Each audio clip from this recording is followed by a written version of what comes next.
The signal did not arrive, it crashed. That was the word the analysts used when they replayed it for the third time in the deep monitoring station. Above Titan, not received, not detected, crashed, like something thrown from a very great height by something that no longer had the patience for gentleness. Commander Yara Ose was 41 years old, had spent 19 of those years in deep space communications, and had heard a lot of strange things come across the void.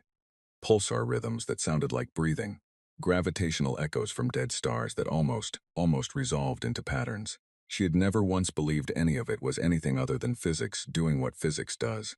She believed this was different in the first 4 seconds of listening. The signal was not in any language humanity knew. That part was expected. What was not expected was that it took the translation AI less than 6 minutes to crack the base structure.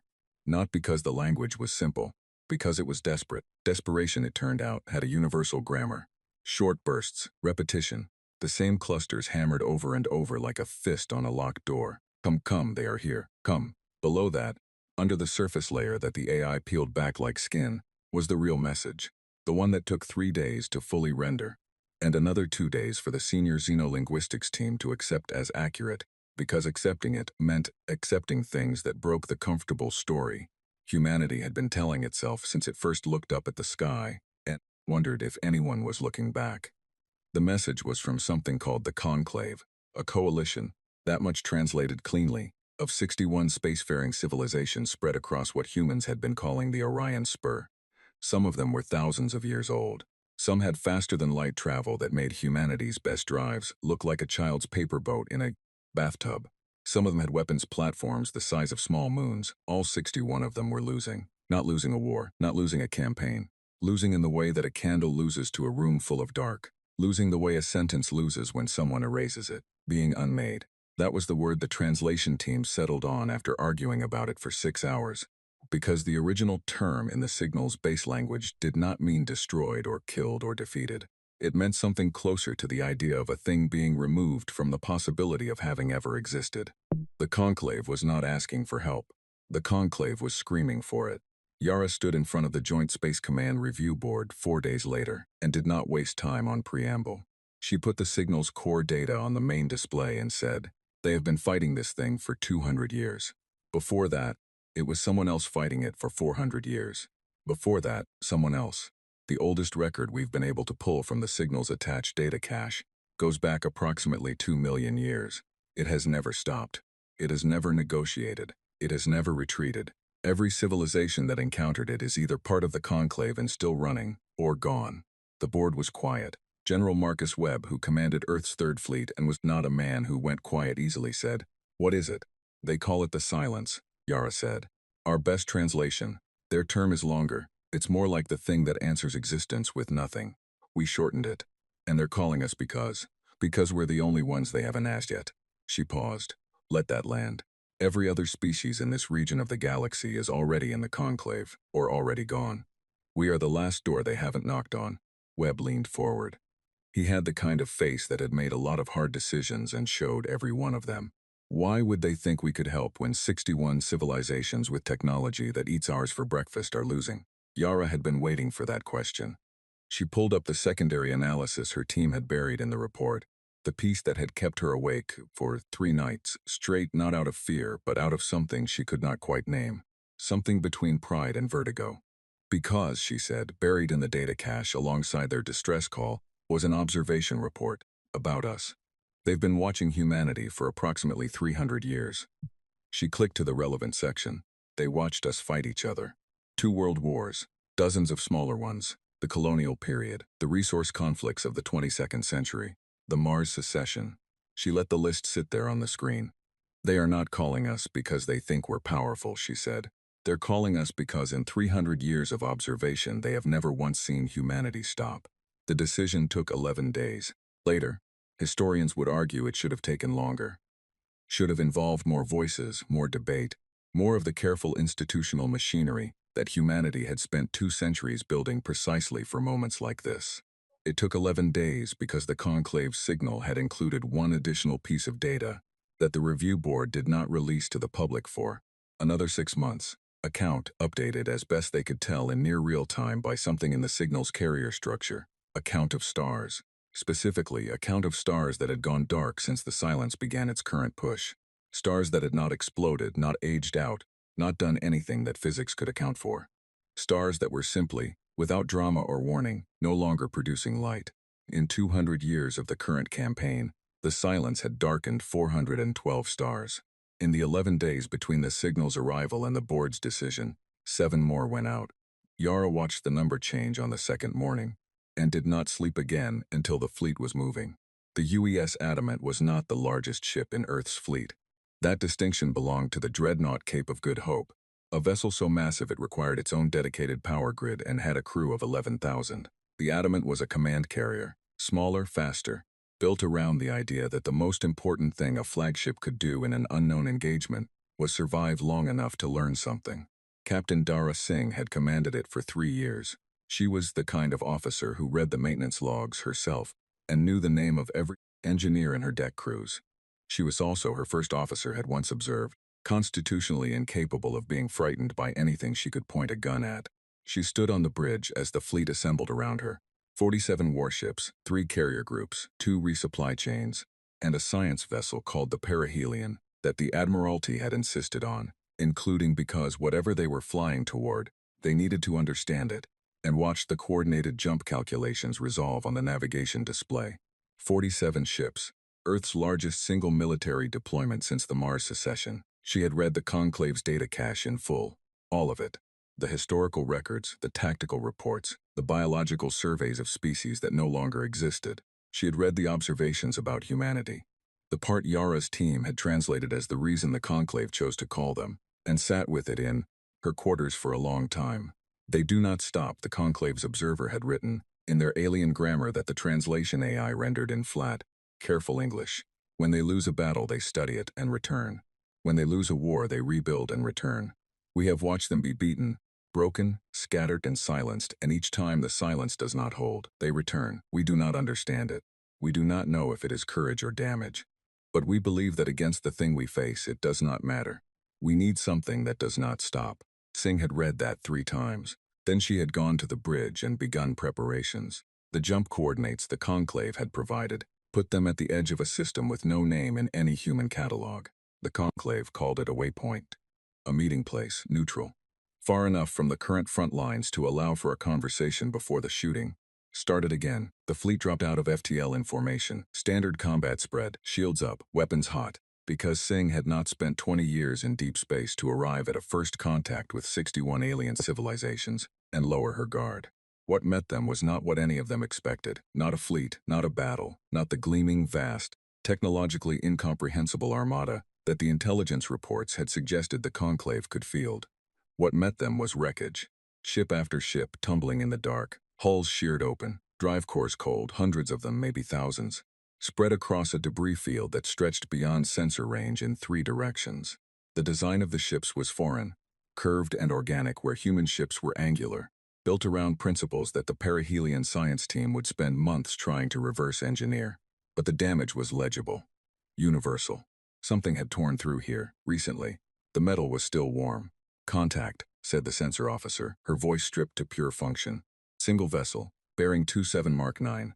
She stopped, report, Singh said. It's moving, Captain, one of the wrecked ships. It's moving under power. A pause. They're hailing us. The communication that came through was not translated by the AI. It was in English. Broken, accented, clearly learned rather than native, but English. Whoever was on the other end of that signal had been preparing for this conversation for a long time. Human ships. The voice was layered. Not one voice, but many, slightly offset like a chord played on an instrument with too many strings. You are late. We are grateful anyway. A sound that might have been a breath or might have been something else entirely. We must speak quickly. The silence tracked our signal. It knows you are here now. Singh looked at her tactical display, at the wreckage field, at the single ship still burning in the dark, at the count of darkened stars updating even now in the corner of her screen. We're listening, she said.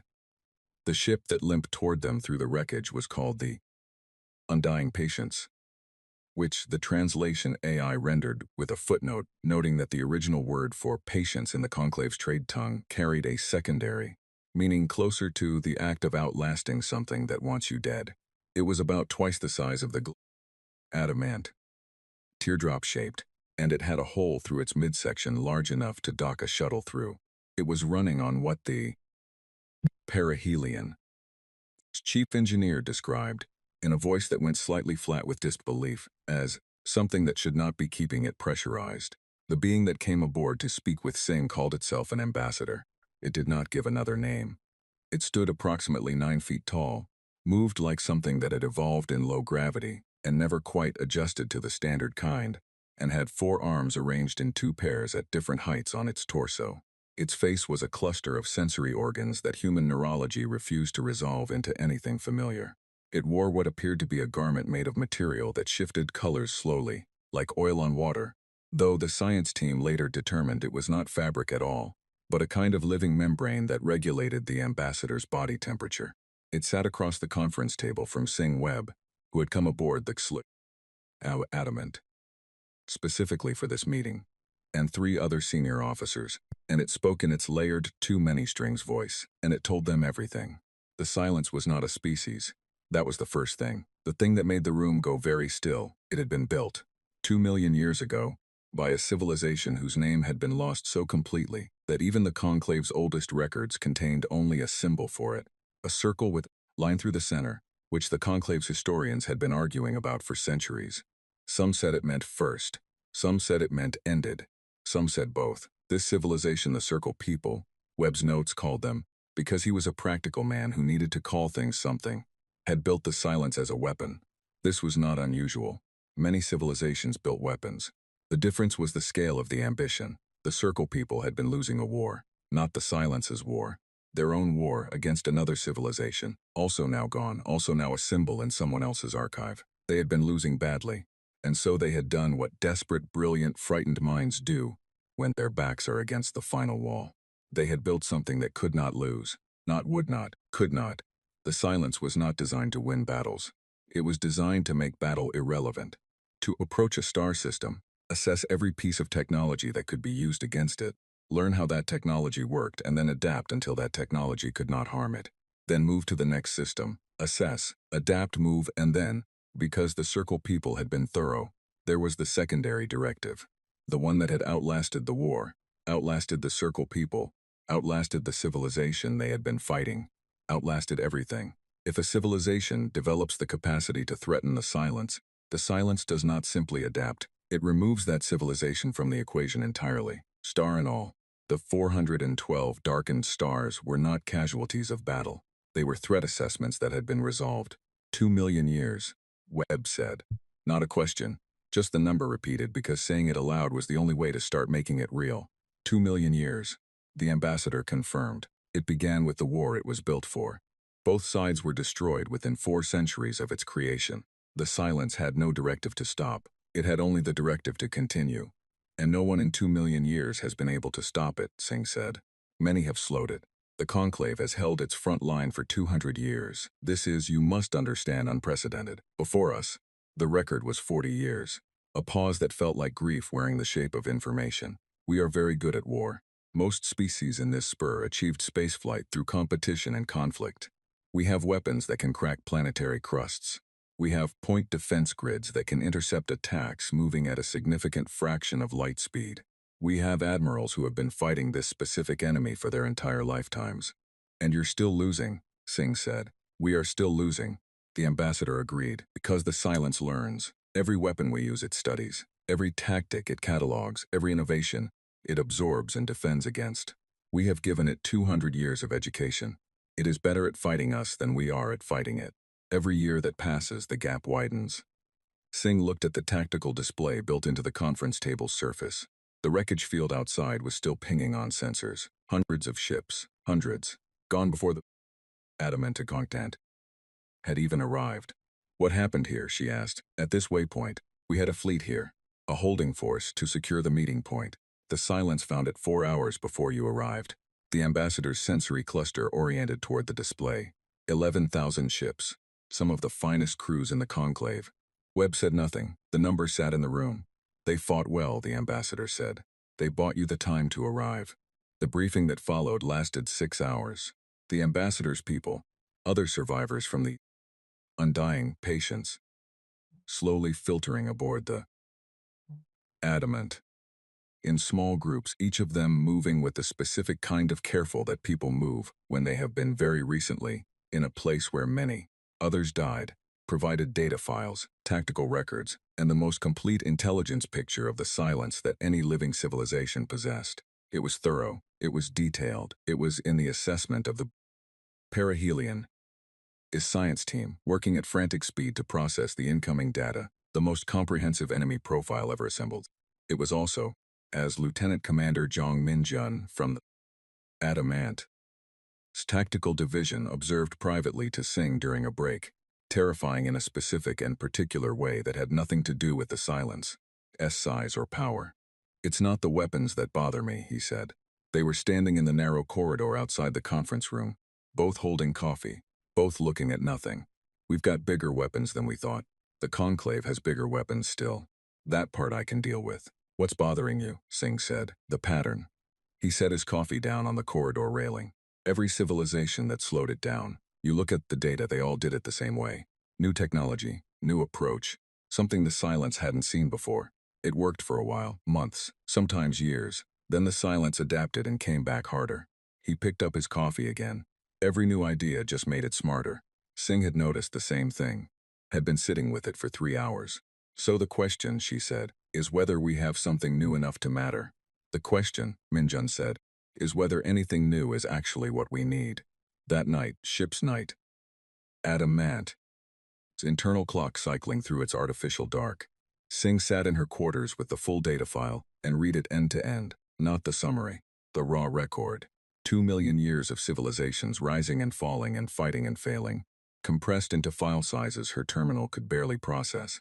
She read about the Veth, who had built a weapon that disrupted the silence's communication between its component parts, and had 17 glorious years of victories before. The silence simply stopped needing to communicate between its parts. She read about the Conshir, who had found a way to collapse FTL corridors and trapped a significant portion of the silence in a region of space so isolated it took the silence 40 years to dig out, which gave the Conshir 40 years of peace and the certainty that when the silence returned, it would be angrier and more complete than before. She read about the Conclave's own innovations, 47 of them, 47 new approaches in 200 years, each one buying time, each one eventually absorbed, each one adding to the silence's growing catalog of how to be unopposable. She closed the file at 0300 and sat in the dark. The Conclave had called humanity, not because humanity had better weapons, not because humanity had smarter scientists or more creative engineers or more powerful drives. They had called humanity because of the observation, the 300 years of watching, the word that translated as, "They do not stop." Singh understood now why that had looked like an asset to the Conclave. She also understood why it might not be enough. The silence arrived at the edge of the system at 0611. Not the whole of it. Later analysis suggested this was a fraction, a scouting element, a tendril extended to probe the new variables the signal had introduced into its models. But a fraction of the silence was still a thing that made the adamant sensor station light up across every board simultaneously, and the tactical AI emit a sound it had never made before. A low, sustained tone that the design notes called a mass contact alarm, and that sounded, in the moment, less like an alarm and more like a held breath.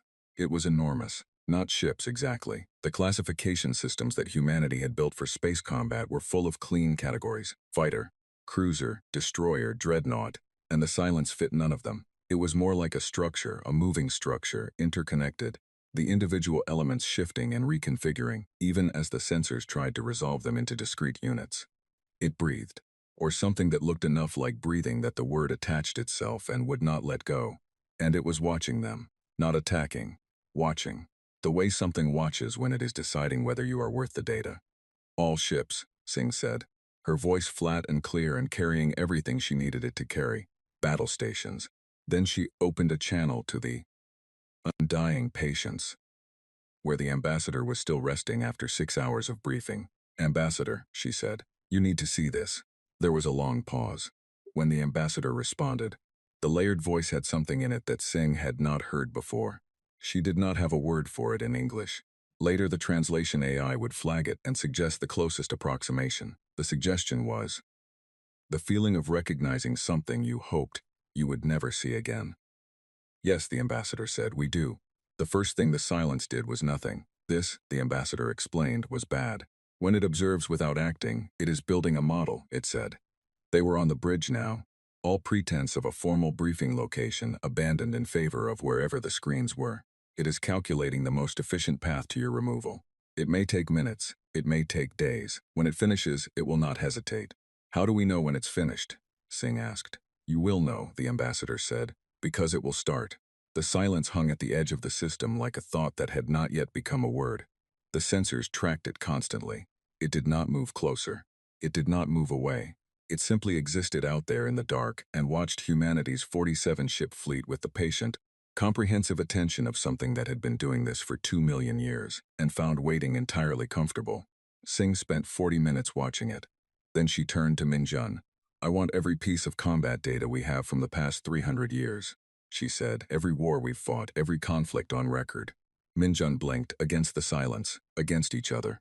The conclave had given them 6 data files on the silence's tactical behavior, detailed, precise, and, in the opinion of the adamant tactical team, almost certainly incomplete because the conclave was still learning as they briefed.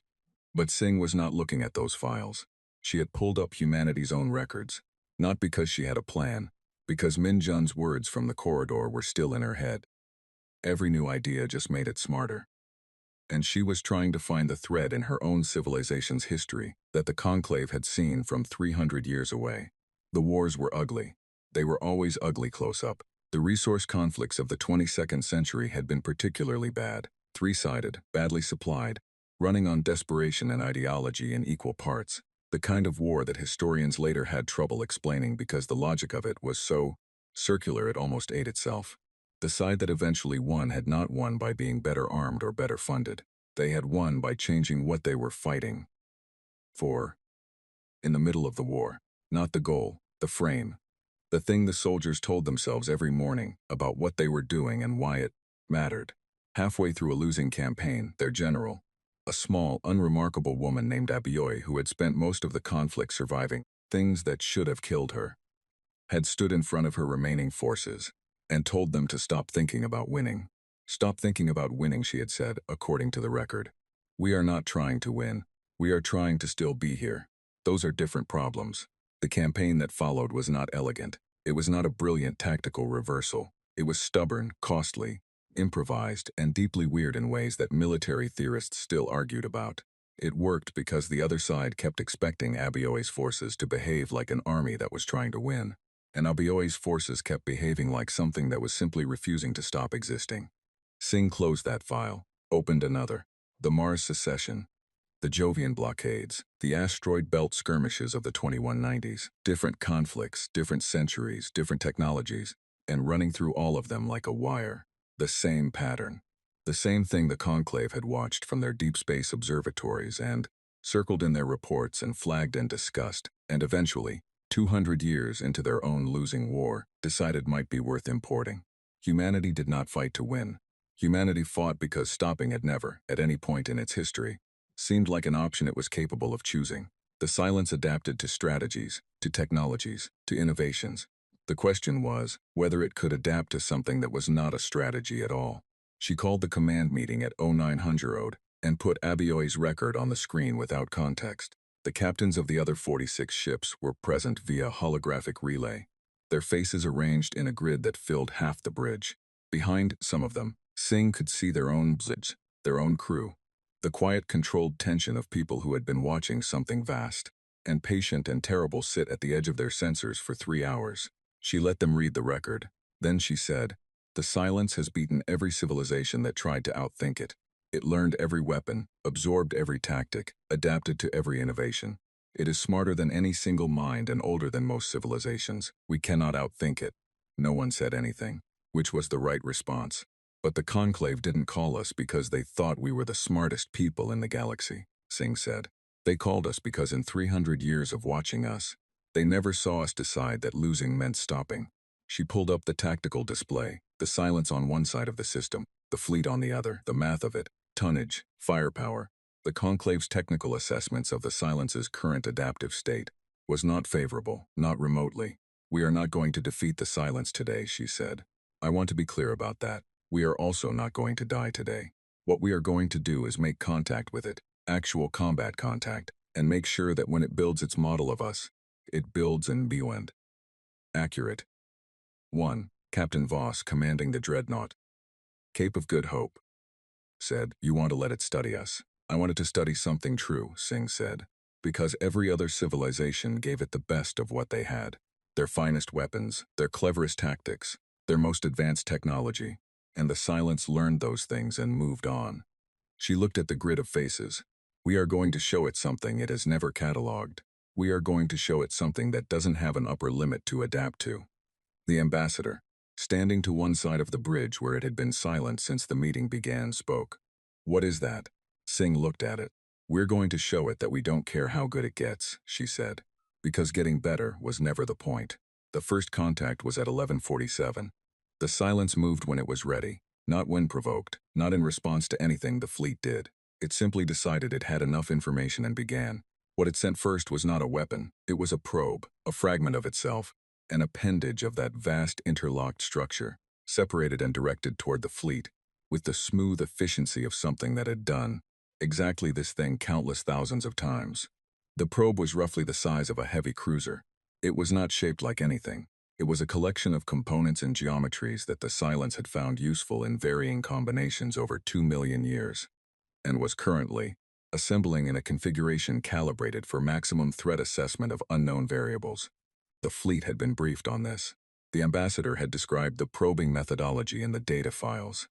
Every conclave captain who had ever seen this moment had a version of the same memory, the probe coming in, the exchange of fire, the probe absorbing and noting and retreating, and the silence building a slightly more complete picture before sending the next wave.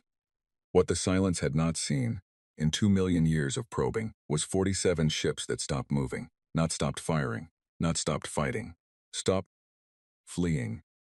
Standard doctrine, human, conclave, any civilization that had engaged the silence and taken notes for posterity, called for the receiving fleet to engage and then fall back, draw the exchange out, gather data.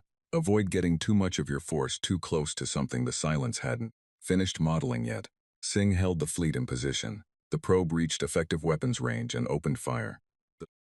And adamantite took a hit on the port flank that blew out 2 shield generators and vented a section of the secondary hull. Minjun reported it in a flat voice. Singh said, return fire all ships, do not break formation. The tactical AI flagged this as contrary to doctrine. Singh turned the flag off. The exchange lasted 9 minutes. The probe took hits from 47 ships simultaneously, a wall of fire it had not anticipated because no fleet, in its catalogued history, had chosen to concentrate force at the cost of maneuverability. It absorbed the hits, adapted in real time, its exterior composition shifting in ways the perihelion. Science team watched with horrified fascination, but it had not finished adapting when the fleet hit it again, and again, and again, not with anything new, not with any innovation. The same weapons, the same angles, the same sustained and completely unrelenting pressure. The probe retreated at the 9-minute mark. Adamant. His bridge was quiet. The damage reports came in. 4 ships had taken significant hits. None were destroyed, the ambassador said very quietly. It retreated. It needed to recalibrate, Minjun said. He was reading his screens with an expression that Singh couldn't quite interpret. It's seen weapons adapt to it before. It hasn't seen a force that just kept going after they stopped doing damage. Because no one has ever done that, the ambassador said. When a weapon stops being effective, you change the weapon. That is strategy. That is logic. Sure, Singh said. She was watching the silence reform at the edge of the system. We've also got a pretty strong cultural tradition of hitting things that aren't hurting them anymore, just because stopping feels like losing. She paused. Turns out that's useful. The silence did not attack again that day. It sat at the edge of the system and, Singh was increasingly convinced, thought very hard about what had just happened. Not in the way a person thinks. In the way a machine built for 2 million years of adaptation thinks. With the whole of its vast, distributed, interconnected intelligence turned toward a new data set and the problem of what to do with it.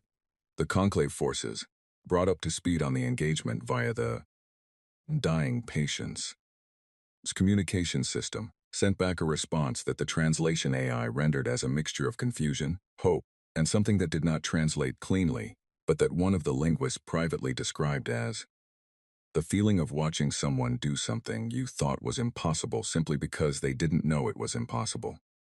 The ambassador stood beside Singh at the observation window, looking out at the dark, and was quiet for a long time. Then it said, "Our observers were right." Singh looked at it. "They wrote that they did not know if it was courage or damage," the ambassador said. "What they saw in 300 years of watching you." It turned its sensory cluster toward her, and Singh had the strange feeling of being looked at by something that had seen civilizations end, and was genuinely uncertain what it was seeing now. "I think now that it does not matter." Singh turned back to the window. The silence was still out there, still thinking, still building its model. "No," she said, "it doesn't." The silence came back on the third day with everything. Not a probe, not an assessment. The full weight of what it had committed to this region of space. The structures Singh had first seen on sensors, the breathing, reconfiguring, vast and terrible thing that had darkened 419 stars, came in from the edge of the system in a movement that the tactical AI described as a coordinated advance before running out of appropriate military vocabulary and simply generating a trajectory map that showed every ship in the fleet how little time they had. 22 minutes, all captains, Singh said. "I need 60 seconds of silence." She got it. The channel open, 46 ships listening, and Singh stood at the center of it and understood, very clearly, what she was looking at, what the conclave had been looking at for 200 years. What every civilization that had seen this and survived long enough to write it down had understood in the moments before it arrived. It was not just big, it was complete. That was the word for it. The silence had spent 2 million years becoming the most efficient engine of removal ever constructed, and looking at its full advance on the tactical display was like looking at a proof. A mathematical certainty in the shape of something that moved. She thought about Abioi. Small, unremarkable, standing in front of what remained of her forces and telling them to stop trying to win. "We are not trying to win," Singh said into the channel. "I want everyone to be clear about that. We are trying to still be here when this is over. And we are going to do that by being the most expensive thing it has ever tried to remove." A pause. "Every ship, every captain, every crew member. Your job is not to destroy it. Your job is to cost it more than it has ever been cost in 2 million years. Make yourself the hardest thing it has ever eaten. Make it work. For every centimeter." Voss on the Cape of Good Hope said, "And if it adapt to everything we throw at it, then we throw the same things again," Singh said. "Twice as many times. The battle, when it began, was not what any of them expected. It was not clean. It was not elegant. It was not the kind of engagement that's written up in academy textbooks because the tactics were brilliant, or the maneuvers were beautiful. It was a fight. The silence hit the fleet's forward line first, a concentrated push that was clearly designed to dismantle the formation, scatter the ships, isolate them, and then address each one individually. Every civilization it had fought had broken formation under this kind of pressure. The math was straightforward. A scattered fleet fought at a fraction of its concentrated power, and a fleet fighting at a fraction of its power was a fleet the silence could learn. From one piece at a time. Adamant. Forward shields failed in the first 3 minutes. The port side of the ship opened to vacuum in 6 places. Damage control teams moved through corridors with emergency suits and patch systems and the furious, competent speed of people who had trained for exactly this, and were discovering that training and the real thing are different in every way that matters and the same in the one way that counts. The formation did not break. This was not an order Singh had to repeat. The captains had understood the briefing. More than understood it. They had looked at the conclave's 200 years of records and seen what breaking formation bought you, which was more time to die in smaller pieces, and had collectively decided that more time was not actually the goal. Being here was the goal.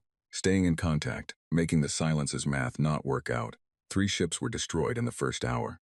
The Kalahari, the Pendragon, and a frigate called the Yangui. Constant. Singh received each report with the specific weight that comes from knowing names.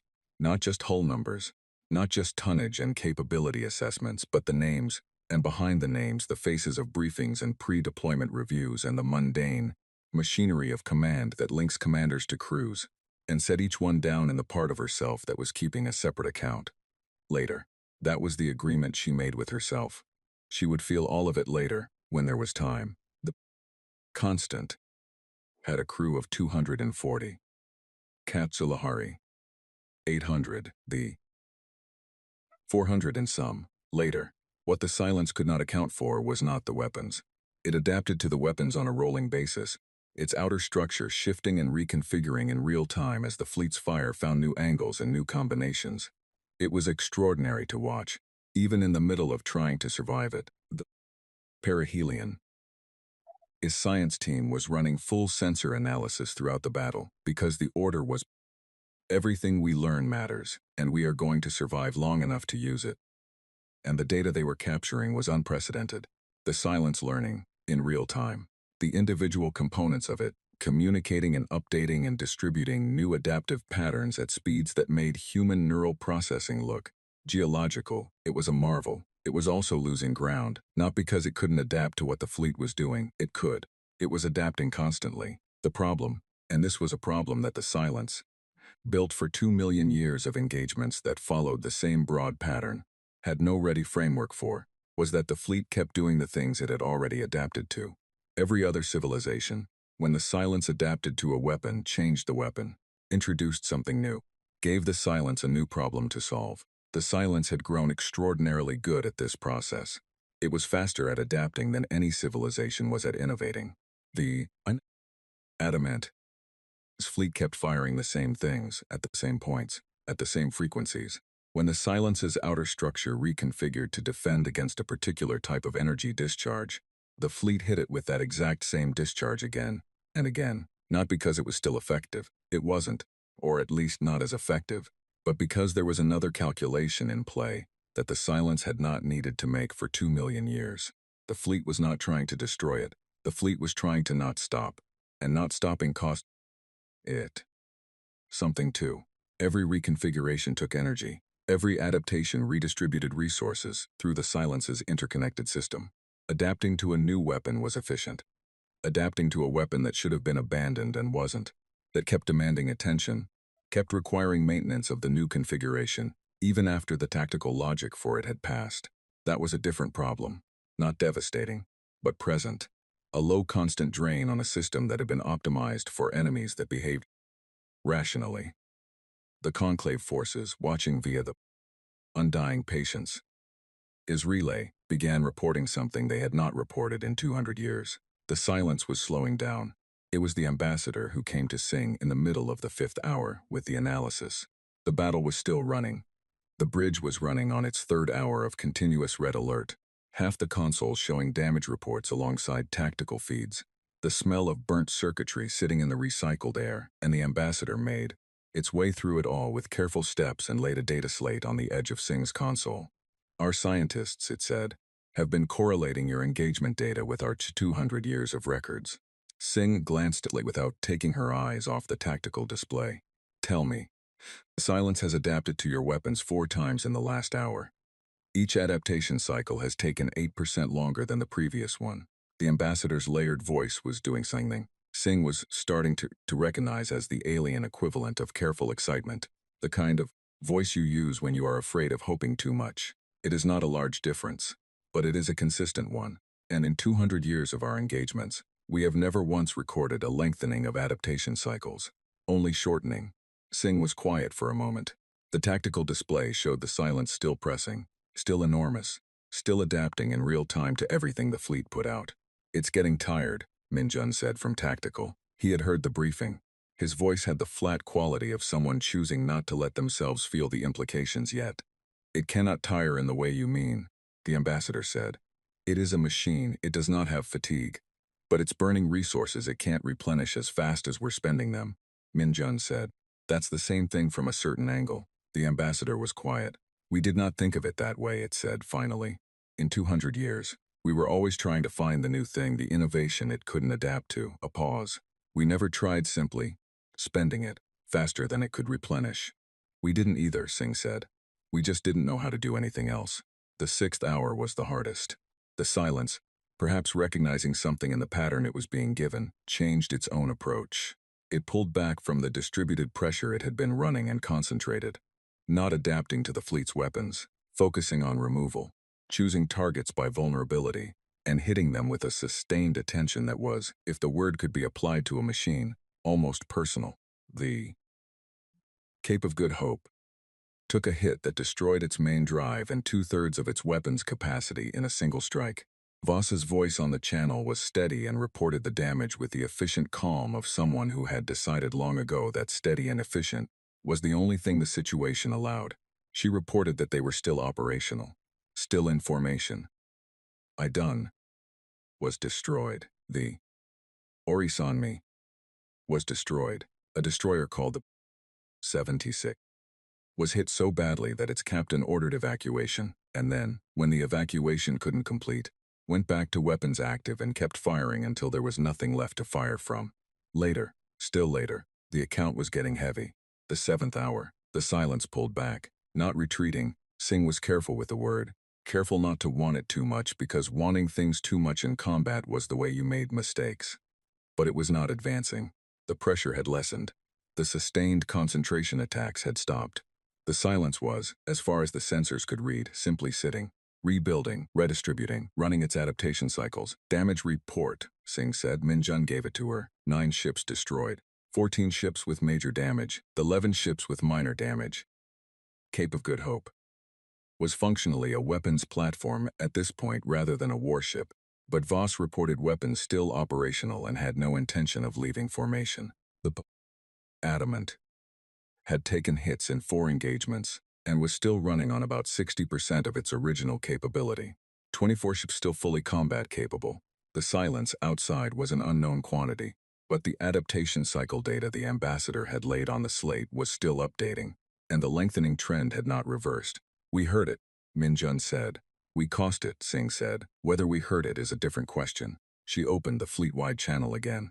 Let them hear her voice, steady, the same voice she had been using for 7 hours. The voice that said, "The situation is what it is and we are still here, and those 2 facts matter. All ships, 7 hours, 9 lost. We are still in formation and the enemy has pulled back." She paused. This is not a victory. This is the beginning of what a victory might look like if we keep doing exactly what we've been doing. Another pause. Rest who you can. Repair what you can. The silence will come back. When it does, we will still be here. The channel was quiet for a moment. Then Voss, from the crippled Cape of Good Hope, said, "Understood. Adamant." And one by one, the other captains answered, "Still here, still here, still here." The silence came back on the 10th day. In the 3 days between, humanity fixed what could be fixed and recorded what could not be. Perihelion. Science team did not sleep in any meaningful sense. They took the battle data and the adaptation cycle analysis and 200 years of conclave records and built a model of the silence's resource expenditure that made the Adamant chief engineer, a steady and unflappable woman named Dr. Priya Nair, sit down in the middle of the lab and stare at her hands for a while. The model said this: the silence, over the course of the 7-hour engagement, had spent resources it would normally have spent in 3 weeks of continuous operation. The adaptation to novel threats process, running continuously against an enemy that refused to change its approach, had burned through reserves at a rate the silence's own architecture had not been designed to sustain. It was not going to run out. Nobody was saying that. The silence was 2 million years old and distributed across a region of space too large to accurately measure from their position. It had reserves that were, by any reasonable calculation, effectively limitless, but it was burning them, and the irate Perihelion's model, cross-referenced with the Conclave's 2 centuries of engagement data, suggested that the silence had never, in all of its recorded history, burned resources this fast against a single fleet. Because no fleet ever made it work this hard to achieve so little, said Dr. Yusuf Okafor, the science team's lead analyst, who had been awake for 60 hours and had the specific look of someone who had passed exhaustion and come out somewhere else entirely. It adapted 4 times in 7 hours and we were still there at the end. Every previous engagement, 4 adaptations meant the fight was over. The adapting civilization had changed its approach 4 times. The silence had learned 4 new things, and the engagement ended because the civilization had nothing left to give it that it hadn't already consumed. He put the model on the main screen. We gave it nothing new and it still couldn't finish the job. The Conclave communicated during those 3 days in a way they had apparently not communicated in the Conclave's entire 200-year existence, at volume. Transmissions from Conclave member species came in from across the region in a flood that overwhelmed the undying patience. Desk communications array and had to be routed through the Adder, Emont, his own systems. Most of the messages were in the conclave's trade language and took time to translate, but the emotional register needed no translation. Even the ambassador, reading the incoming communications with its sensory cluster moving in a pattern Singh had learned to associate with intense focus, seemed briefly and unexpectedly moved. They want to know, it said, if what we told them is accurate, that the silence retreated. Pulled back, Singh corrected, not the same thing. I know. The ambassador set down the translation slate. To us, however, after 200 years, the distinction may be difficult to maintain in the emotional sense. Singh understood that. She also understood that the conclave fleet, or what remained of the conclave fleet, had spent 200 years fighting something it believed, could not be worn down, could not be pressured, could not be made to pay more than it chose to pay for any engagement. The idea that there was an approach that changed that calculation, even slightly, even provisionally, was the kind of information that could rebuild the way 61 civilizations understood the war they were fighting. She sent a reply to the conclave that she spent 2 hours drafting and had Min Jun and the ambassador review for accuracy. It said, the silence had pulled back. It said, the engagement data was being transmitted in full. It said, the approach humanity had used was not a new technology or a novel weapon, but a behavioral pattern, and that pattern was replicable. It said, at the end carefully and with all the qualifications the situation warranted, this is not over and it is not won. But the model has changed. The silence came back on the 10th day, and it came back differently. This was what the perihelion its team had feared and the ambassador had been waiting for. The silence was not static. It had spent 2 million years getting better at what it did, and what it had spent the intervening 3 days doing was precisely the same work it always did, cataloging a new variable and calculating an appropriate response. What it came back with was a configuration the conclave had never seen. The outer structure was different. The movement pattern was different. The approach was not the concentrated push of the 7th hour, but something more distributed, designed not to overwhelm and remove but to attrite, to find the weaknesses in a formation that wouldn't break and apply sustained, targeted pressure to the specific points that would make not breaking cost more than the formation could bear. It had looked at humanity and concluded, correctly, that brute force was inefficient. It had adapted. Singh had expected this. All captains, she said, it changed its approach, so we change ours. She put the tactical overlay on the fleet channel, not the tactics, not the weapons. The formation, new configuration on my mark. The conclave's ambassador listening said, it will adapt to the new configuration. Yes, Singh said. Then we change it again, and it will adapt to that as well. Yes, sis, and we'll change it again. A pause. This seems inefficient. It is. Singh was watching the silence advance on the tactical display. But it means every time it adapts, it's adapting to something we've changed on purpose. We control the pace of what it has to learn.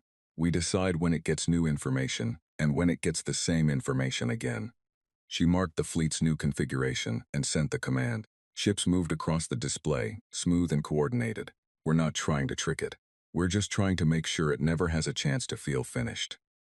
The silence reached engagement range, and the battle began again. The second engagement lasted 14 hours. The fleet lost 6 ships, 11 more were damaged. Cape of Good Hope, already badly mauled, took another hit that destroyed its last weapons cluster. Voss ordered her crew to continue running interference, to stay in the formation and occupy the attention of any silence component that came within, range drawing fire, making the targeting calculations harder. A weapons platform made into a shield. Voss reported this calmly and did not ask for permission. Singh did not comment on it. The adaptation cycle data, tracked continuously by the perihelion, showed cycles lengthening again within the first 3 hours. Then, in the 9th hour, something that Dr. Okafor reported with a voice that had gone completely flat, a cycle that didn't complete. The silence had begun an adaptation to the fleet's 3rd configuration change, and had not finished it before the fleet changed again. It had not failed exactly. The silence did not fail in any conventional sense, but the incomplete adaptation sat in its system as an ongoing resource drain, never resolved, continuing to demand computational attention even as new adaptations stacked on top of it. By the 12th hour, there were 3 incomplete adaptation cycles running simultaneously. The silence's advance, previously smooth and continuous, had developed irregularities, small hesitations, moments where the structure held its position rather than pressing forward while something Internally resolved, Minjin said from tactical, in a voice that had gone very quiet. Captain. It's stuttering. The silence withdrew at the 14th hour mark. Not pulled back, withdrew. The distinction mattered because the tactical AI, tracking the movement, flagged it as the first time in any engagement for which the Conclave had data that the silence had changed course in a way that prioritized internal consolidation over tactical position. It was still vast, still present, still dangerous in ways that would require years and resources and lives to fully understand. But it withdrew to a distance that put it outside effective engagement range. And when it stopped moving, Dr. Okafor's monitoring data showed 4 simultaneous incomplete adaptation cycles still running. It was running maintenance. The undying patience. Its communications array, overwhelmed again, this time with something the translation AI rendered inconsistently. Triumph and terror and relief, blurred together in a way that suggested the Conclave's trade language had not developed separate words for them because, until now, they had never needed to occur simultaneously. Singh stood at the observation window and did not let herself feel anything yet. Later, still later. The account was very heavy now. The ambassador came to stand beside her. They were both quiet for a long time. It will return, the ambassador said. Yes, Singh said, better than before. The incomplete cycles will resolve. It will develop responses to everything we showed it today. When it comes back, it will be harder to do this again. Yes, Singh said, and we will need to fight it again, and again after that, for years, perhaps, decades, Singh said, and you knew this when you came here. Singh considered this.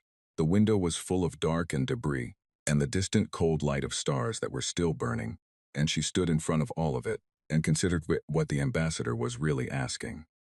We knew we were coming to fight something that had never been beaten, she said. We knew it was going to take everything we had and probably more. We knew some of our ships were going to die. She paused. None of that meant we should stay home. The ambassador was quiet for a moment. Our observers wrote that they did not understand it, it said. Courage or damage, their note. The layered voice was doing the thing again that Singh had no clean word for. I think I understand it now. It is neither. Singh looked at it. It is simply, the ambassador said, that you appear to have decided at some point in your history that existing is not negotiable. The message that Earth received 3 months later had been written by 61 civilizations and took 11 hours to fully translate. It was longer than it needed to be by any technical standard, because it had been written by beings who had spent 200 years fighting a war they expected to lose and had needed to say more than the immediate facts required. It said, the silence had not darkened a star in 93 days. It said, the incomplete adaptation cycles had propagated through the silence's distributed system in a way the Conclave's scientists were still analyzing, but whose effect was a measurable decrease in operational efficiency across the entire structure. Not dramatic, not decisive, but consistent and growing. It said, we have changed our doctrine. We have stopped trying to innovate and started trying to persist. It said, it is strange, learning from someone newer and smaller and less powerful than yourself. It said, we are grateful. It said other things, in other languages, that took longer to translate, and that the linguist afterward described as some of the most complex emotional constructions they had ever encountered, packed with meaning that required entire paragraphs of English to approximate. The last section of the message, translated, finally by a junior linguist named Adeza Ngozi, who had been working on it for 2 days and submitted her rendering with a note saying she was not certain it was accurate, but she was certain it was as close as language could get, said simply, we have fought the thing that ends civilizations for 200 years, and we thought we understood what persistence looked like. We were wrong. Persistence is not fighting for a long time. Persistence is not remembering why you are fighting. Persistence is, as near as we can determine, a specific and slightly incomprehensible decision to treat stopping as something that happens to other people. You appear to have made this decision very early in your history, and to have never revisited it. We are glad. Singh read the message in her quarters on the Adamant, which was still 3 weeks from Earth and in need of repairs that the dockyard crews were already being briefed on. The ship was quieter now than it had been. Some silences were about damage.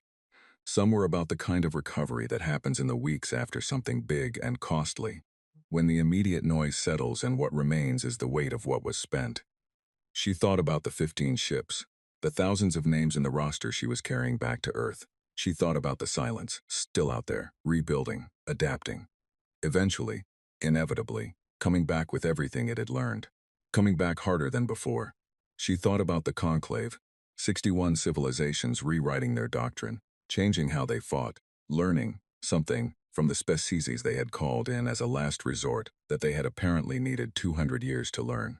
She thought about Abioye, small, unremarkable, standing in front of what remained of her army and telling them that winning wasn't the point.